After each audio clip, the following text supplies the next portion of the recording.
नमस्कार दोस्तों, stock market का कृष्णा इस चैनल में मैं आप सभी का बहुत बहुत स्वागत करता हूं।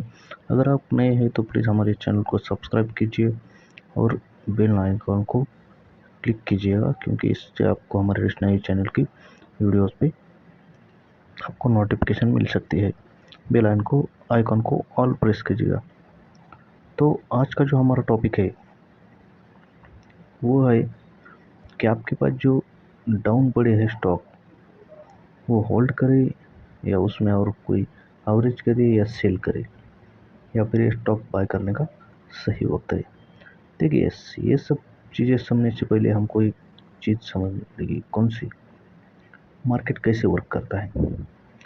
सबसे पहले मार्केट की लाइन ऐसी होती है किसी भी स्टॉक की, फिर बाद में रैली आती है, अप जाता है, और फिर नीचे नीचे नीचे नीचे नीचे आता है।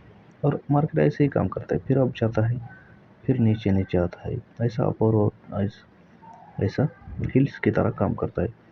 तो अभी जो स्टेट है मार्केट में वो ये है, डाउनफॉल वाली। ठीक है, तो लगभग निफ्टी 14% तक डाउन है। 14% तक निफ्टी डाउन है, तो बाकी के स्टॉक तो नीचे रहेगी। अगर आपने लॉन्ग टर्म में खरीदी है और बहुत बढ़िया कंपनी है, उसके रिजल्ट भी अच्छे आ रहे हैं, उसका सेल्स भी बढ़िया है, उस पर प्रॉफिट भी अच्छा हो रहा है, तो उस कंपनी को आप बिल्कुल होल्ड कर सकते हैं।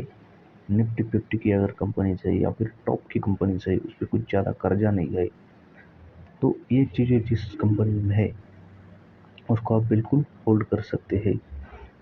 लेकिन आप लोग सोचेंगे कि अभी पर्टिकुलर जो इतने सारे स्टॉक्स है, तो उसको होल्ड करे या फिर उसको फिर एवरेज करे या फिर सेल कर दे, कुछ समझ में नहीं आ रहा। तो इसके लिए सिंपल चीज़ है, आपको प्रॉब्लम की जड़ तक जाना पड़ेगा।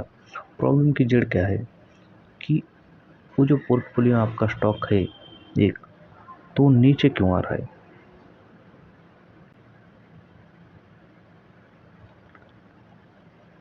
क्या वो इसकी वजह से नीचे आ रहा है कि पूरा मार्केट गिर रहा है?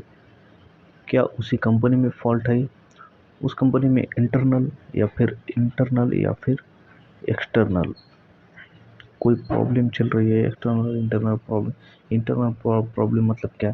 सीईओ चेंज होने वाला है, या फिर रिजल्ट अच्छे नहीं आए, या फिर कर्जा बहुत हो गया है कंपनी पे, या फिर कोई कंपनी में कोई फ्रॉड चल रहा है। ये सारी चीज़ें इंटरनल में आती है, ये प्रॉब्लम है। या फिर कोई एक्सटर्नल प्रॉब्लम, मतलब कंपनी के, मतलब अभी सेक्टर गिर रहा है। सोचो, अगर ऑटो सेक्टर का कोई स्टॉक है आपके पास और ऑटो सेक्टर भी गिर रहा है, उसके साथ तो वो स्टॉक गिरेगा ना। तो ये प्रॉब्लम आपको ढूंढना है आपके स्टॉक में। अगर उसमें आपको प्रॉब्लम अच्छी तरह से मिलता है, आपको समझ में आता है कि ये स्टॉक निफ्टी गिर रहा है इसलिए गिर रहा है, इसलिए नीचे जा रहा है, डाउनफॉल हो रहा है, तो आपको घबराने की बिल्कुल भी ज़रूरत नहीं है। अगर वो स्टॉक कंपनी अच्छी है, उसके रिजल्ट अच्छे हैं, वो सेल अच्छा कर रही है, उसका प्रॉफिट अच्छा है, उसकी बैलेंस शीट बढ़िया है, उस पर कोई कर्जा नहीं है, ये सारी बातें अगर उसके पास है, तो कंपनी बहुत अच्छी तरह से ऊपर जाएगी। क्योंकि निफ्टी जब भी ऊपर जाएगा ऐसा करके, तो कंपनी का स्टॉक भी ऊपर ही जाएगा। उसमें से अगर वो फ्यूचर ओरिएंटेड है तो बहुत बढ़िया बात है। और जो स्टॉक नीचे आ रहे हैं दूसरे वाले, जिसमें कुछ तो भी इंटरनल प्रॉब्लम है, कर्जा बढ़ गया है, सेल अच्छी नहीं हो रही है, या फिर सीईओ ने या फिर कोई मैनेजमेंट का फ्रॉड चल रहा है, उसमें से आप निकल जाना है, अभी निकल जाना है। जितना जल्दी निकलोगे उसका आपको फ़ायदा हो सकता है। लेकिन सच में उतने रिसर्च करना पड़ेगा कि सच में फ्रॉड चल रहा है या फिर नहीं। तो अगर आपकी वीडियो पसंद आए तो प्लीज़ वीडियो को लाइक कीजिए।